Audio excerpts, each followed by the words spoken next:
کسی آدمی کو شایع نہیں کہ اللہ اسے کتاب اور حکومت اور نبوت عطا فرمائے پھر وہ لوگوں سے کہے کہ اللہ کو چھوڑ کر میرے بندے ہو جاؤ، بلکہ اس کو یہ کہنا چاہیے کہ اے اہل کتاب تم ربانی ہو جاؤ، کیونکہ تم کتاب کی تعلیم بھی دیتے ہو اور کیونکہ پڑھتے پڑھاتے رہتے ہو۔ اور اس کو یہ بھی نہیں کہنا چاہیے کہ تم فرشتوں اور پیغمبروں کو معبود بنا لو۔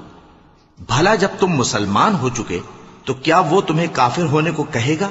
اور جب اللہ نے پیغمبروں سے عہد لیا کہ جب میں تم کو کتاب اور دانائی عطا کروں پھر تمہارے پاس کوئی پیغمبر آئے جو تمہاری کتاب کی تصدیق کرے تو تمہیں ضرور اس پر ایمان لانا ہوگا اور ضرور اس کی مدد کرنی ہوگی۔ اور عہد لینے کے بعد پوچھا کہ بھلا تم نے اقرار کیا اور اس اقرار پر میرا ذمہ لیا، یعنی مجھے ضامن ٹھہرایا؟ انہوں نے کہا ہاں ہم نے اقرار کیا۔ فرمایا کہ تم اس عہد و پیمان کے گواہ رہو اور میں بھی تمہارے ساتھ گواہ ہوں۔ اب جو لوگ اس کے بعد پھر جائیں تو وہی بد کردار